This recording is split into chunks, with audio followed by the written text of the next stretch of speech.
ప్రతిరోజు రాత్రి మీ అభిమాన జీ తెలుగులో అన్నట్టు జిమ్నీ టీవీ అన్నట్టు ఈటీవీ అన్నట్టు అనిపించింది ట్రైలర్ యొక్క సినిమాటోగ్రఫీ.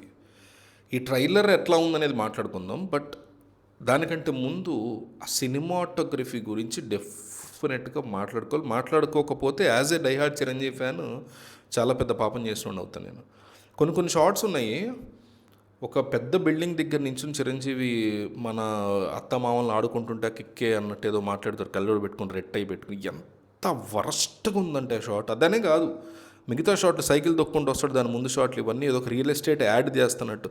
యాడ్ లేకపోతే సీరియల్, అడ్వర్టైజ్మెంట్ కానీ సీరియల్ కానీ రెండే కనిపించాయి నాకు చాలా చోట్ల. ఎందుకు అంత ఆ కలర్ గ్రేడింగ్ ఏంది అసలు?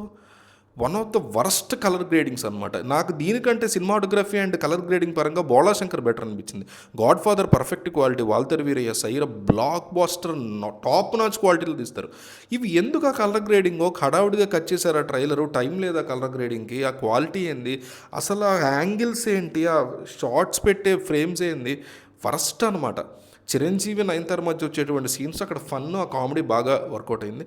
మెయిన్ స్టోరీని రివీల్ చేయాలని అనుకోలేదు అనిల్ రావు. ఇప్పుడు క్లియర్గా అర్థమవుతుంది, ఎందుకంటే సంక్రాంతి వస్తున్న మిగతా సినిమాలు, భగవంత్ కేసు లాంటి సినిమాలు మెయిన్ స్టోరీ ఏంటనేది మ్యాక్సిమం చెప్పేశాడు. 90% లేదా 70 to 80%. ఇందులో అసలు కథ ఏంటనేది చెప్పదలుచుకోవాలి. ఒక ఆఫీసరు ఇంకొక ఆఫీసరు ఇట్లా వీళ్ళిద్దరు కలుస్తారు అనే పాయింటే తప్ప అసలు దేనికోసం వీళ్ళిద్దరు ఫైట్ చేస్తారు, ఎందువల్ల వీళ్ళిద్దరి మధ్య ఇది వచ్చింది అనేది చూపిలా. నయనతార అండ్ చిరంజీవి మధ్య వచ్చే ఆ ఫన్ బ్యాంటర్ ఏదైతే ఉందో అది definitely I'm looking forward to that. Fun ఉంది. బట్ స్టిల్ నేను ఎప్పటి నుంచో కంప్లైంట్ చేస్తున్నా.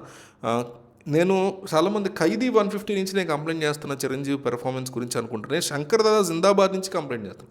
ఆయన రాజకీయాల్లోకి రాకముందు శంకర్ దాదా జిందాబాద్ అంతగా వచ్చింది, మేము చదువుకుంటున్నాం అప్పుడు, డిగ్రీ అప్పుడు చూసాం. అప్పటి నుంచి నాకు ప్రాబ్లం ఉంది. ప్రభుదేవ ఎప్పుడైతే చిరంజీవి జీవితంలోకి వచ్చాడో అప్పటి నుంచి చిరంజీవి పెర్ఫార్మెన్స్ ఏందో ఒక రకమైన ఆర్టిఫిషియల్నెస్ బాగా వచ్చేసింది. సైరాలో బాగుంటుంది. సైరా క్లైమాక్స్లో తీసేస్తాడు అసలు కళ్ళతో సీన్స్. గాడ్ ఫాదర్లో కొన్ని చోట్ల కళ్ళతో సీన్స్ అవి బాగుంటాయి. గాడ్ ఫాదరు, సైరా కొన్ని సీన్స్ ఈ పక్కన పెట్టేస్తే శంకర్ దాదా జిందాబాద్ నుంచి ఇప్పుడు వస్తున్న ఈ సినిమా పేరేంటి, మన శంకర వరప్రసాద్ గారు సినిమా ట్రైలర్ వరకు కూడా చిరంజీవి పెర్ఫార్మెన్స్ కంప్లీట్ ఆర్టిఫిషియలే కనిపిస్తుంది. ఒక్క డైలాగ్ డెలివరీ కానీ శశి నన్ను వాట్సాప్లో అన్బ్లాక్ చేయమో అట్లా మాట్లాడడం ఇవి బాగుంటాయి తప్ప ఆయన ఆర్టిఫిషియల్నెస్ ఎక్కువగా అనిపిస్తుంది నాకు ఎందుకో. As a diehard Chiranjeevi fan చెప్తున్నాను నేను ఇది. సో ట్రైలర్ పరంగా చూసుకుంటే ఈ ఒక్క బ్యాంటర్ మాత్రం బాగుంది.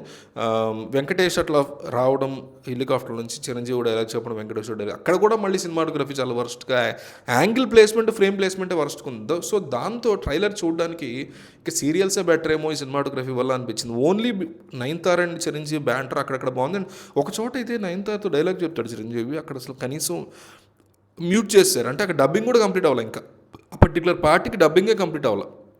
ఏం ఇష్యూస్ వచ్చే చచ్చారు, తీసేస్తే అయిపోయింది దాని ట్రైలర్లోంచి. ఇంకా బాగా కట్ చేయొచ్చు అనిపించింది ట్రైలర్ నాకు. సంక్రాంతికి తగ్గ ట్రైలర్ లాగా ఏమాత్రం కూడా లేదు. సంక్రాంతికి వస్తున్న సినిమా నాకు నచ్చలేదు.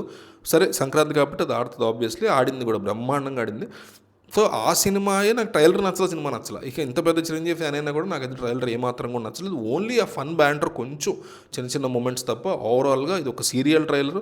Worst ever cinematography in the history of Telugu cinema, especially history of Chiranjeevi movies అనిపించింది.